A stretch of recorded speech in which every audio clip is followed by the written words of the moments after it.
আপনারা কাজ করে গেছেন, তবু আপনারা রুখে দাঁড়িয়েছেন। প্রতিটি ক্ষেত্রে একটি ফ্যাসিস্ট সরকার বারবার আপনাদেরকে আক্রমণ করেছে, তবুও আপনারা দমে যান নাই।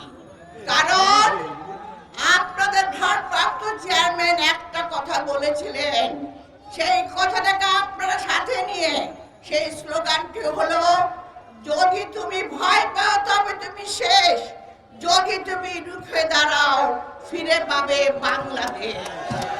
এবং আপনারা সেটা করে দেখিয়েছেন। আজকে আপনারা স্বাধীন, কিন্তু আজকে আমাদের জানেন, আমাদের আজকে একটা বিরাট ষড়যন্ত্র চলছে।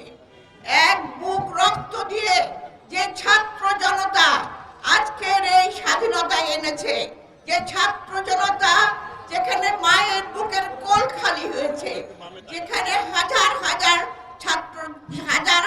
ছাত্ররা শহীদ হয়েছে, যেখানে আমাদের বিএনপির নেতা কর্মীরা শহীদ হয়েছে, তাদের বুকে রক্ত পড়ে এখনো সেই ফ্যাসিস্ট অবৈধ সরকার এখন পর্যন্ত তারা ষড়যন্ত্র করে চলছে বাংলাদেশকে নস্যাৎ করার জন্য। কিন্তু বাংলাদেশকে জানে না শেখ হাসিনা। তিনি তো ছিলেন জোর করে, তার ছাত্রলীগের হাতে সন্ত্রাসী লাঠি এবং কুড়াল পিস্তল দিয়ে তিনি জঙ্গি বানিয়ে পুলিশকে দিয়ে প্রশাসনকে দিয়ে চেষ্টা করেছিল বিএনপি এবং বাংলাদেশের ছাত্র জনতা থেকে শুরু করে সকল নেতাকর্মীর উপর দাবানোর জন্য। কিন্তু তিনি থাকতে পারেন নাই। আজকে এক সময় আপনারা জানেন, সাধারণ সম্পাদক জনাব ওবায়দুল কাদের খালি বলতেন খেলা হবে, খেলা হবে।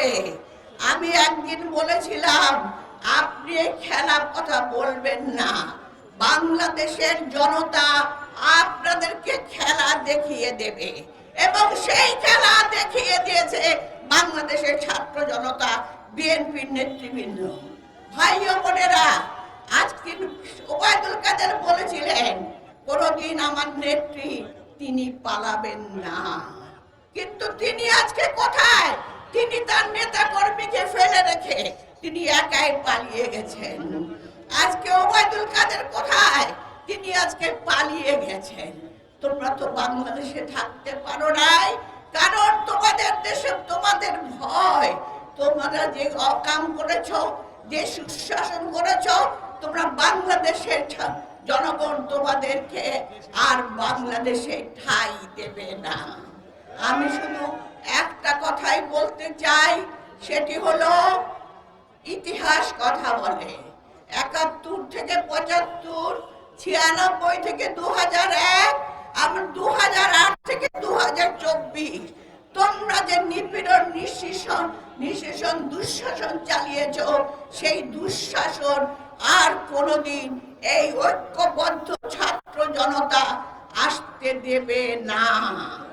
এবং এটা আমাদের এখন একটাই কর্তব্য, আমার ভাইদের বলি, বোনদের বলি, আজকে দেশের মায়ের অনেক বুক খালি হয়ে গেছে, অনেক মা তার সন্তান হারিয়েছে।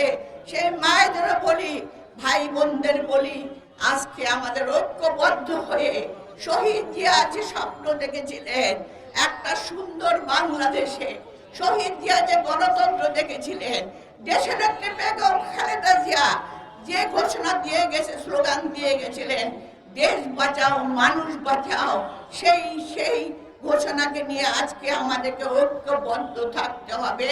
সুন্দর বাংলাদেশ, এই ছাত্ররা যে স্বপ্ন নিয়ে আজ এই দেশকে আজকে এই স্বাধীনতা এনেছে, সেই দেশ আমাদের গড়ে তুলতে হবে, আমাদেরকে ঐক্যবদ্ধ থাকতে হবে।